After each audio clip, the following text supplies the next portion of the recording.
why hip hop artists are struggling to sell over 100k first week most recently. Now, this is more of a feat for American artists. UK is a little bit different, but I thought it was interesting. Obviously, Trippie Redd is an artist that we all expect to be selling over 100k. He sold 55k first week. Ice Spice, who also had a big single, should I say, with Munch, sold 15.4k first week. We've had various other artists within America selling less than 100k first week, and it's been an ongoing conversation, basically just trying to figure out why are all these artists selling less than 100k first week? What is going on with hip hop? Obviously, there was a big discussion because Taylor Swift, she took over the whole top 10 single. She dropped a album that's been released 10 years ago and released it again and was still doing 600k first week. Drake recently, his numbers hasn't been in the realms that we all expect of over 500k first week. So the conversation has kind of been, what's going on with hip hop? Is hip hop coming down? In terms of the charts, no, because when they come out, they do seem to do very well first time or first week. Obviously not selling hugely amounts, but in terms of charting, they are charting. So if you see a spot on my lip, allow me, it's just really bugging me. Literally just a spot. But yeah, so I thought that was an interesting thing, and I want to kind of talk about the UK scene as well, because one thing I've learned and one thing I found crazy about the UK scene is they clearly don't like posting first week sales. The labels don't want us to see it, because I was looking for first week sales for Stormzy, Little Sims, H to give my debate on UK versus US weekly sales, just to see where we're at, right? And it's completely different. And it's interesting because Stormzy, on a lot of their website, they kept trying to add all of his albums and told me, yeah, he's on 600k sales in the UK, but they were adding like 2 albums. I'm like, huh? I just want to know what one album did. I don't want to know what all of them did. Which is interesting. Now, Stormzy, let's talk about his most recent album, which was This Is What I Mean. It went to number 1, did very well. Now, I believe it was Gang Signs and Prayers, which did 69k first week. It went to number 1. So I looked at it, maybe 60 to 80k is what Stormzy will be doing in UK, which is very good, by the way. That's essentially Drake numbers in America. Too. What Stormzy did here is Drake in America. That's how little we sell, but how good those sales are as well, if you want to put it into that perspective. Like, Stormzy is winning. Stormzy is miles apart of a lot of artists within the UK when it comes to sales. Interesting, Little Sims, No Thank You. I was looking to try and find the sales for that. It peaked in the top 10, I believe. But it didn't peak at number 1. I think it was like number 4 or 5. I got to double check that. But it did pretty well, right? And the interestingly thing I think with that is I can't see Little Sims selling more than 20 to 30k first week. I look at H, Close to Home. Close to Home, again, was an NFT thing. It did chart. It wasn't, I don't remember seeing it charting very high, but it did chart. It did very well. Obviously got the tracks with Baby, Ashanti. It's got that My G with Ed Sheeran on it as well. So some good songs on there. Close to Home as well. I'm looking at in that same realm of 15, 20k, 30k first week sales, right? Now the funny thing is, when I was looking for the weekly sales for H's one as well, they kept talking about, oh my god, the streams are so high, 5 million, 5 billion, whatever. Oh my god, oh my god, like YouTube views. And I'm like, bro, give me the sales. Stop telling me about streams and all this other stuff. I just want to know the sales. But anyway, they wouldn't give us the sales. So I just take it as UK labels just don't want to talk about weekly sales, which is fine. Weekly sales doesn't really mean anything apart from just how hot you are that week. Like, if your impact for that album is what everybody wants to listen to within that week, like when you drop, do we care kind of thing for that week. That's how I see weekly sales. Anyways, everybody can have their own interpretation of that. It's all cool. It doesn't really matter. There's no right. There is no wrongs either. But I wanted to talk about it when it comes to hip hop and not being able to drop the kind of numbers we was dropping 2-3 years ago, maybe 4 years ago. I just think, and this is what I'm thinking now, because you gotta also remember when you're selling music, the core fans will always follow. but it's all about almost like the casual listener and what the casual listener still wants. Now, what I think, and this is my personal opinion, a lot of hip hop artists drop too much off the same music. They drop too much off the same thing. And for that reason alone, it's like once you hear the old album, it's like, what do I really need to hear this album? And I think the problem with a lot of these rap artists, forgive me if I'm wrong, I may not be right, but it's the fact that they're dropping music that I believe the casual listener has already heard. So for people like me and you who want to hear bars on bars all the time, we will love it because they're going to drop the music that we're going to drop.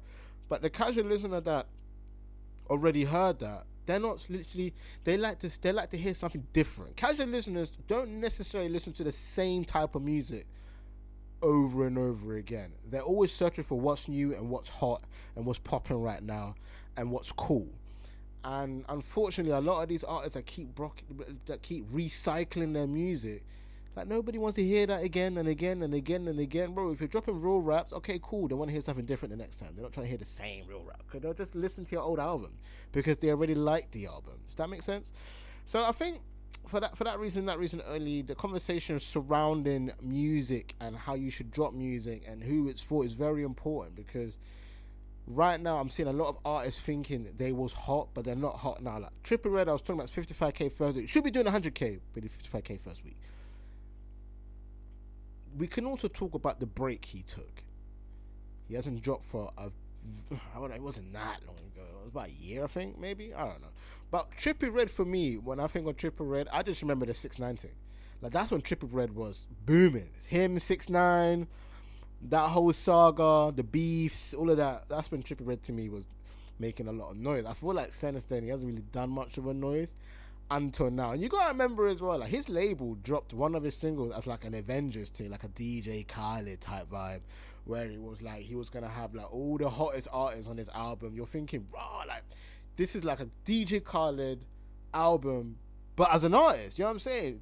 Avengers, bro, they really built this up to be the hottest thing in the streets. And you had Little Baby moaning on a track, like, literally going on a track, bro. Like, bro, was he just beaten whilst, like, do you know what I'm saying? Like, was he just beaten? If you've not seen the Case and that reaction to Little Baby verse on that Trippie Redd joint, check it out. It was hilarious. Just Google it, YouTube it, I don't know, like Snapchat it, Twitch it, you know what I mean? That reaction was exactly what I was saying, and I was like, why is he moaning, bro? Shout out to Little Baby though. But yeah, I think that's an interesting thing. And one thing also with Ice Spice, I put Coil Ray in that kind of same bracket. Like when you're popping on these social medias or you're popping or you're having a moment, you also have to remember that does not mean you're hot as a musician. I think content wise, when you got the dances going, you got the things going online, that's a different avenue to actually being an artist. Like, you can be Jason Derulo, pop on social media, but still sell 1 million copies first week. I'm not saying he does that. I'm just giving you an example, right? Just probably used the wrong name, but that's what I'm saying. Ice Spice, I think 15.4k first week is a win for Ice Spice. I think it's her first drop. She's literally just blowing up in a couple of months. That's a W. I remember when Coil Ray came out with her album, I think it did it did just under 10k first week, or maybe like 11k, 10k, just under 10k. I got to double check that, but something like that. It was very low. A lot of people said it was an L, but I think it was an L because the way Coil Ray made out that she was still very hot, and I think the way that she was portraying herself to be like one of the biggest female rappers right now. Oh, she had a drop with Nicki Minaj as well, probably added to the gas. Yeah, I mean, listen, if you pop it on social media, you kind of have to build your audience still, because popping on things like TikTok, if you got a dance, by the way, Coil Ray has another song on TikTok that just put that, you know what I'm saying? I don't know how it goes. I don't know the words, but like she's got another song that's popping right now on TikTok.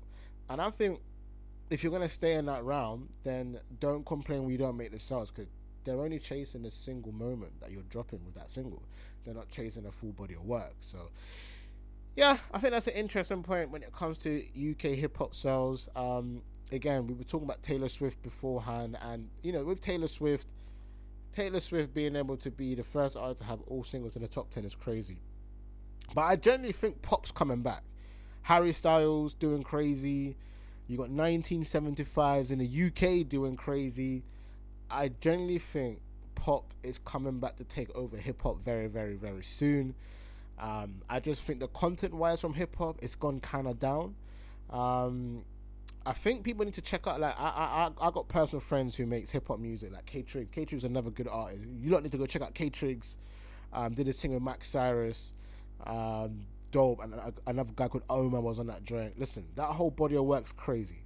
And that's what I like in music, like real rap, storytelling, gives you a feeling. You get me? That's kind of music. But that's not the kind of music that's popping right now in the industry. It's all this pussy money weed-ish. You know what I'm saying? Like, that kind of shit that we don't care about it no more, but it's what's popping. Drill is popping right now. For so how long? I don't know. But after all that talking, shit. Oh, yeah, it's great. Shout out to my drink, man. But you know what? Like, I don't know. I'm interested to see how far hip-hop can go from now on. But I just generally feel like real rap needs to come round and save hip-hop a bit. I think hip-hop has lost its way. If you listen to my last episode, we was talking about an EastEnders actor doing drill, claiming to be gang in the streets. I mean, if we're really debating a Don from a soap opera talking drill, talking like he's killing dons in the street, I'm telling you, there's a problem within hip-hop right now where actors are acting, bro, in the scene. How we allowed this? Fam, how we just got to the point where actors or just people that have no affiliation with the streets are dropping hits? Come on, man. Like, I can't even lie to you, man. Like, you know what? I do music here and there, and obviously I've done a drill song. It's called. I think it was called Keep Talking, bro. I can't remember my own music. At no point was I talking like I was greased. Now the man them on the tunes, you know, they dropped the verses. They did their thing. You get me? They told you what they was on about in the streets. Right, my mic's all like dropping, like mid talking. They told you what was going on in the streets, but I didn't have to, because I don't do that. I mean, I dropped a little hook, a little, you know what I'm saying, a little something, a little sauce on there, but I couldn't act like I was like doing things in the streets, right? Because I'm not, and I don't want to be capping like that. You get what I'm saying? So I don't know. Bruv, I don't know. Like this scene right now is really bothering me. It's one of them ones where it's starting to lose credibility, and I just don't really want to see that within the UK. I think the UK is bigger, better, stronger than that. Obviously, not just UK, rap in general is better than that. I mean, I have no problem with Little Tecca. I remember Little Tecca came out and told him, no, I'm not about this gun thing. Like, man, just play Call of Duty or whatever he was saying. Like, come on, bro. Like, we're losing credibility within hip-hop. And hip-hop has always been about authenticity. And, you know, Tupac used to sell that. Biggie used to sell that. And you don't have to be a street dude to talk about your upbringing within rap. And I think that's something that people need to understand. That you don't have to be a gang member to rap anyways. Look at Will Smith. One of the corniest rappers of all time. Never swore and wasn't really talking street stuff. Like, he was, you know, and he won a Grammy. He did his thing. People respected him. Maybe not rap street culture, but people respected him. People messed with him. Will Smith was out here doing his thing. You don't have to be street. Shout out to Fresh Prince. You get me? So all I'm going to say is, listen, in terms of going back to UK sales, first week sales, for hip-hop, if the content doesn't change as you as an artist, you're going to keep dropping the same thing over and over and over again. Don't expect to make more sales than the last one, because we've heard it all before and we don't care.